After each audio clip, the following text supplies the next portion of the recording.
Coming up on Mountain News at 5:30, one organization is trying to make sure kids are fed this weekend as the uncertainty surrounding SNAP benefits continues.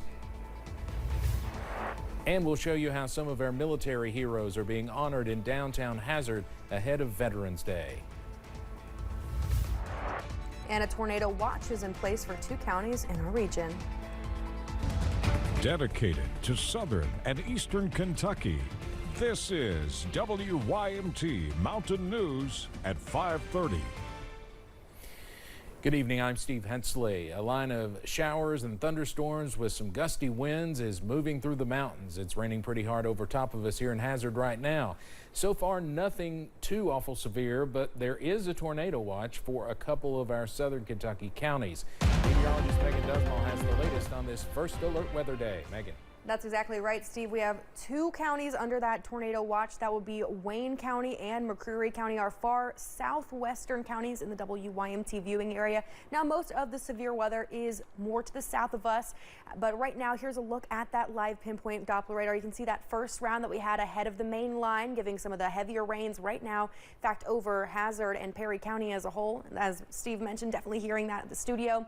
But here is that second line that we're going to start to watch, as it does have some severe chances over the next couple of hours. Now, as I mentioned, we are watching some more of that severe weather towards Nashville. That more southern portion we'll continue to watch over the next couple hours, see how it advances. Steve also mentioned those very gusty winds. Right now, here's a look at those wind gusts. 18 mile an hour in London, 17 in Williamsburg, and 23 mile an hour wind gusts as you travel towards Campbell County, Tennessee. We'll see those temperatures continuing to drop. Storm chances continuing until about midnight. Steve. All right, Megan, and we'll get back to you as needed. Well, one day after a federal judge ordered the Trump administration to pay the full SNAP benefits for November, the administration is asking for a pause of that order. An emergency request was filed this morning to the First Circuit Court of Appeals. The administration said a U.S. District Court judge in Rhode Island on Thursday overstepped his authority to order that the USDA find more money to pay out full SNAP benefits to states. The judge said that had to be done by today. In response to a previous court order, the Trump administration earlier this week announced that it would partially fund the food benefits program. Nearly 42 million Americans receive SNAP benefits. Well, in less than 24 hours, a local nonprofit pulled off a big mission. Roscoe's Daughter funded, gathered, and assembled more than 500 meal kits for students in the area. And this morning, those kits were delivered to children in critical need of weekend meals. WYMT's Neely Green tells us about the quick turnaround.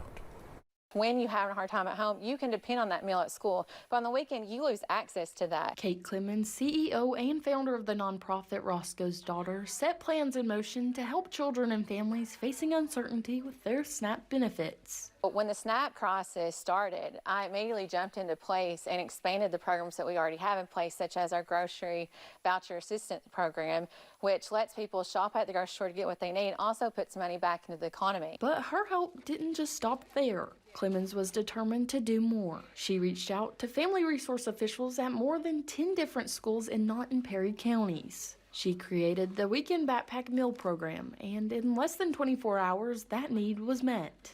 We've worked together to focus on the most critical children at each school. These are the children who are at most risk of starvation, not just hunger, starvation. 500 children will now have meals for this weekend. The kits include breakfast, lunch, dinner, and snacks, all of nutritional value.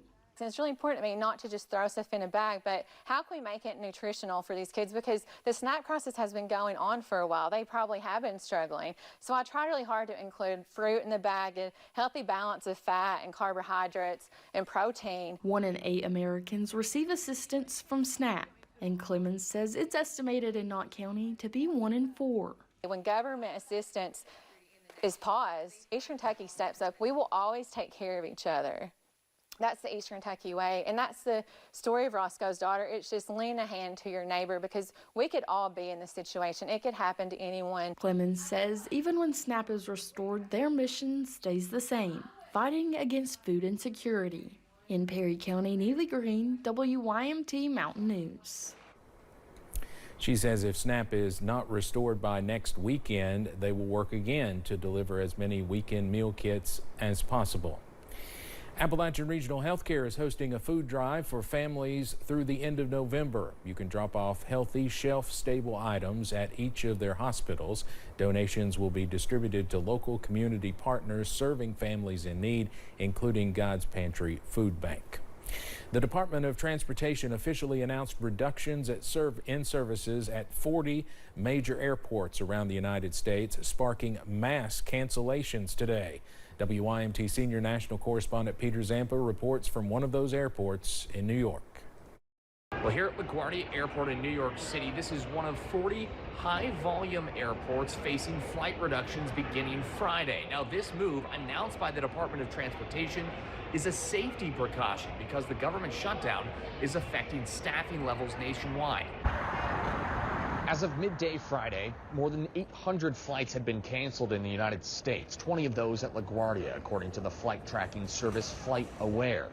The announcement from DOT saying initially there will be a 4% reduction in service at these airports, moving up incrementally over the next week, eventually reaching a 10% reduction if this shutdown continues. Thousands of flights expected to be impacted as the U.S. heads into the busiest travel season of the year.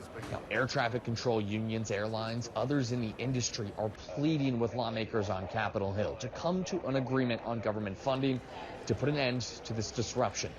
The next increase in flight reductions is set to take place on November 11th. That'll move things up to 6% cuts. Then on November 13th, we go to 8%, and then eventually November 14th, next Friday, things will move up to that 10% number, which shows you today, Friday, really just the beginning of what is a chaotic time to be taking to the skies. Reporting in New York, I'm Peter Zampa. The investigation into the UPS plane crash in Louisville continues into its fourth day. The death toll remains at 13, but several people are still unaccounted for. As first responders continue to work the scene, other counties are stepping in to help. Because of Madison County's chemical stockpile emergency preparedness program, they had extra hazmat gear, including decontamination suits. Keeps first responders or those that need to go to a scene, to a hazmat scene, obviously it keeps them safe. Officials say there's no way to know what was being transported on that plane. Even if one material is harmless by itself, it could mix with other items. A Louisville resident and several businesses have filed a federal lawsuit against UPS and other companies after this week's plane crash. The suit claims the crash and fallout was the result of negligent and wanton conduct by UPS, as well as Boeing, which made the plane, and General Electric Company, which made the engine that fell off the plane. The Lexington Herald-Leader reports the plaintiffs are asking for unspecified damages and relief. Attorney General Russell Coleman continues to push Governor Beshear to sign a death warrant. Coleman is now asking the Franklin Circuit Court to overrule the governor so the execution of Ralph Bays can be carried out. Bays killed 2 Powell County law enforcement officers more than 30 years ago. The governor has said he believes a 2010 order from the Franklin Circuit Court prohibits the signing of a death warrant. It's been a decade since the Supreme Court's landmark ruling to allow same-sex couples across the nation to marry. Now, the more conservative U.S. Supreme Court justices are weighing a long-shot bid to overturn that decision.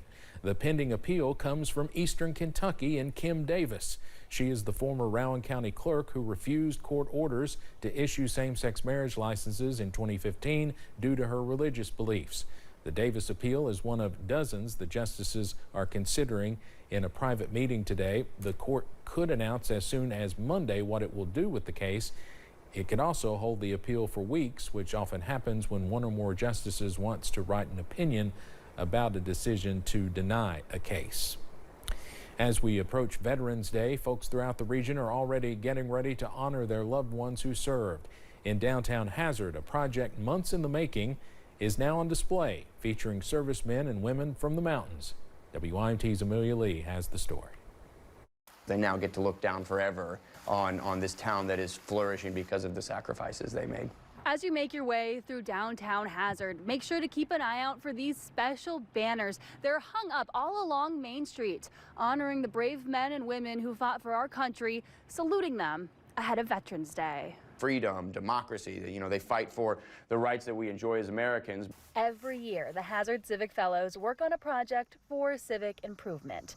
This year, City Commissioner Luke Glazer proposed the idea to create a database of Perry County veterans, gather pictures, and make banners to hang up downtown. It is a physical reminder as you're driving through town. Now you get to look up at those banners and see people who have fought for this country, served this country, and in some cases have died for this country. Kaylee Pennington is one of the Civic Fellows. She says she has a special connection to veterans. My papa served in the Vietnam War, and his cause of death was Agent Orange.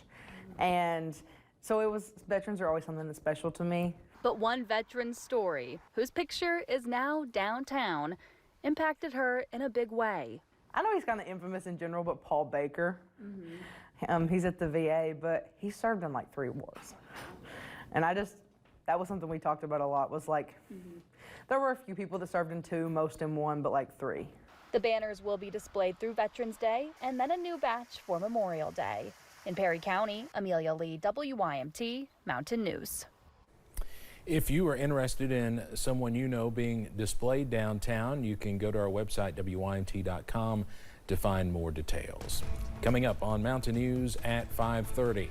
It's supposed to translate printed text and voice conversations in more than 100 languages. We'll find out if it works.